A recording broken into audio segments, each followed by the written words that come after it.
I've always thought that, even when falling leaves don't come from the same tree, they can still form bonds of kinship when they meet.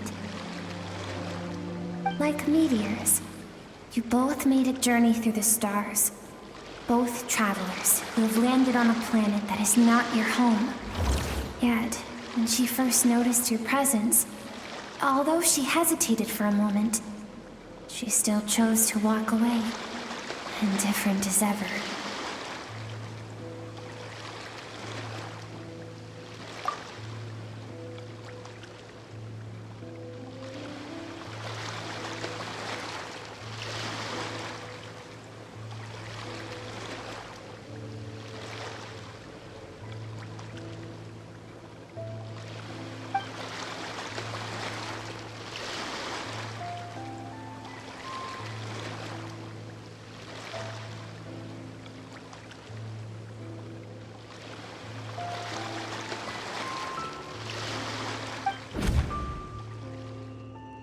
Seems like you've answered your own question.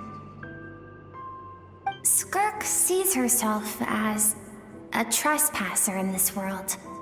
She's made a conscious choice to avoid altering its path. But the reason for that decision stems from events much earlier on in her life. Let's keep going.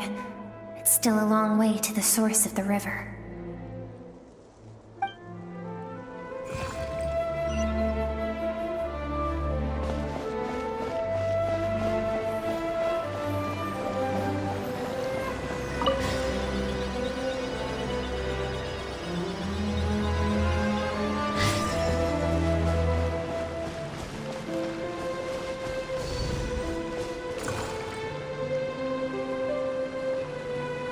You now have what it takes to wield immense power. From this day forth, I shall teach you no more. No one can become a worthy warrior through imitation alone. I have given you fangs and claws. Now, you must learn to hunt. You wish me to travel the world beyond on my own, Master? Indeed. Make new friends. Embark on your own journey. And piece together a new future from the shattered remnants of your past. We will still have contact through the abyss. But know this. One day, I will take the life you worked so hard to rebuild and reduce it to ashes. Just like the fire that haunts your mind. Why would you do that? I have told you before, fear is the catalyst for human evolution.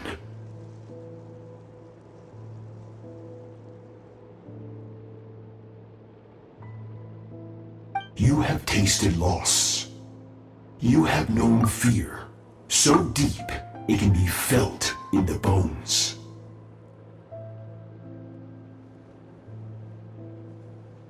But as living beings, we all have an instinct to detach from that which harms us. And thus pain dampens over time, and the acrid taste of fear becomes but a distant memory. Yet now, I have bestowed upon you the gift of fear eternal. It will drown you in the nightmare of your childhood, or it shall drive you to defeat me, whatever the cost.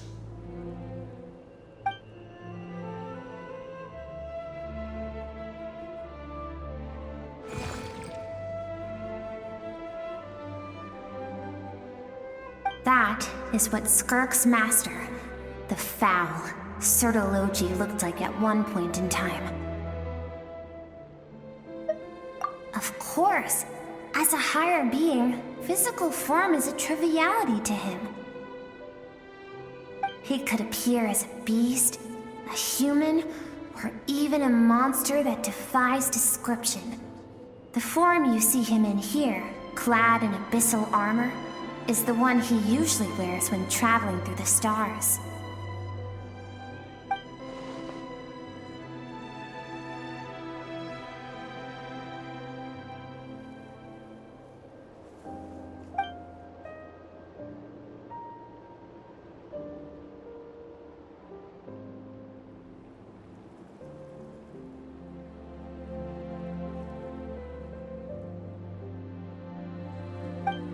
For certain reasons, I need to bridge the power gap between me and my master as quickly as possible.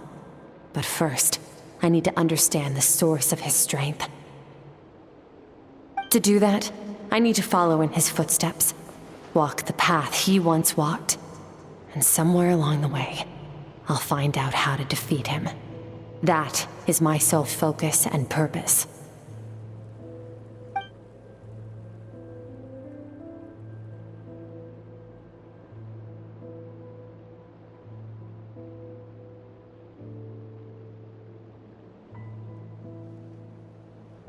I'll let you in on a little secret.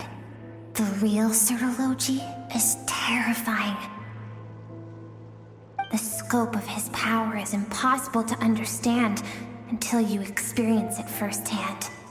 It is absolute, the power to crush all things. Shall we keep going? Let's see. We're about halfway there.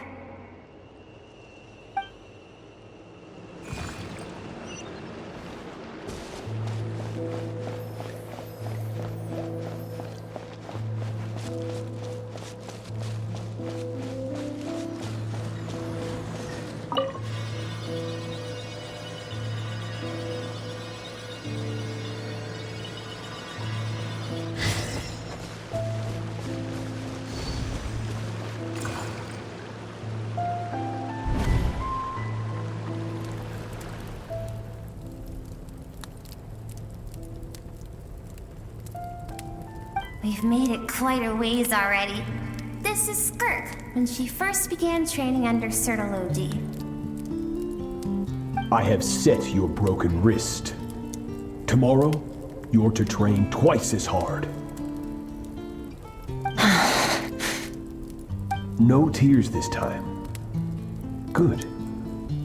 Attempting to garner sympathy through tears is a habit of the weak. A pitiful, useless ploy. Can I ask a question, Master? Why did you save me? I keep thinking, maybe it would be better if I had died. I wouldn't be haunted by that fire all the time. I wouldn't have to go on like this. I saved you because I have a plan for you. It has been too long since I fought a battle that demanded my full strength, and I hunger for it. Every so-called genius and prodigy I have faced has crumbled like sand underfoot. Before me, even fate bends the knee. So, I will teach you everything I know, train you by whatever means necessary, in the hope that one day, you might surprise me. But I don't want to draw my sword against you, Master. What you want matters little. Among the boundless sea of stars, the cries of the weak are but faint murmurs that disappear into the void. You of all people know that well. Yes, Master. From that day forward, all she knew was grueling training, emptiness, and fatigue. After some time, her talent bloomed, and she gained control over her emotions, like her master. How should I put it? It was not that human emotion disappeared from her heart, but that reason came to dictate all she was allowed to feel. I suppose it was at this point that she became the Skirk you know today.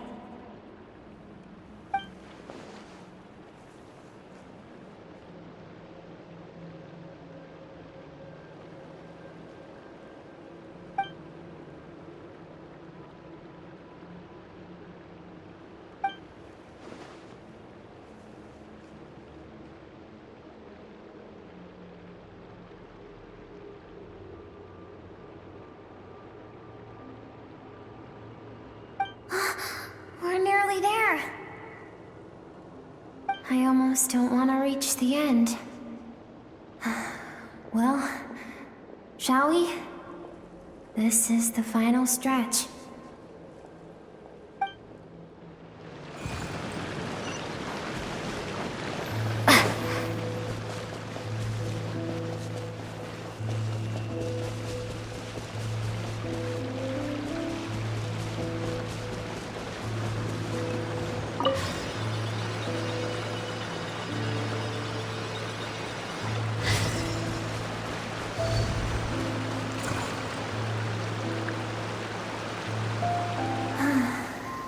These are Skirk's happiest memories.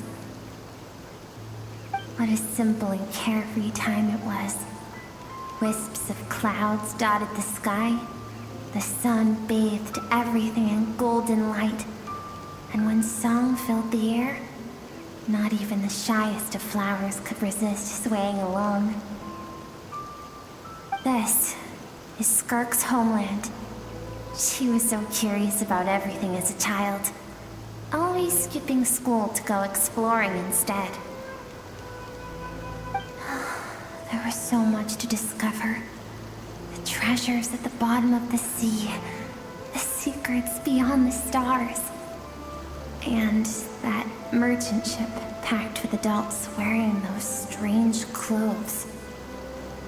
Yes, the ship. That was the beginning of the end. It was a spaceship.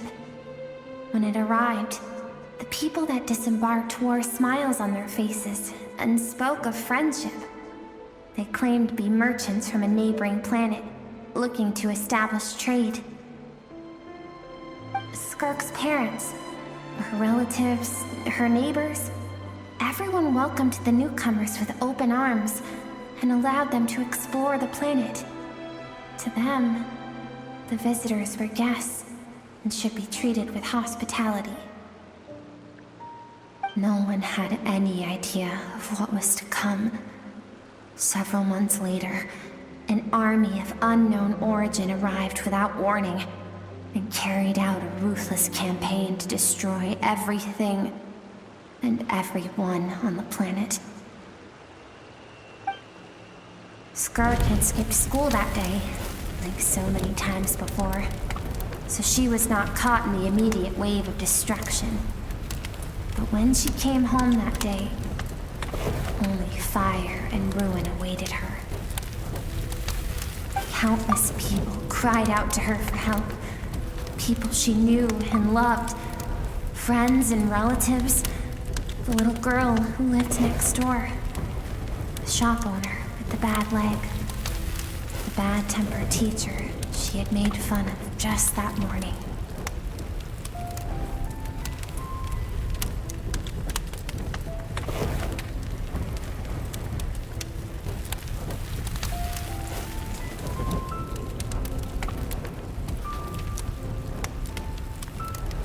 Their lives were discarded like worthless trash, as the fire consumed one life after another.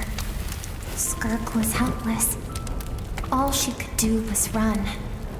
And so she did. She kept running, until an unexpected figure crossed her path.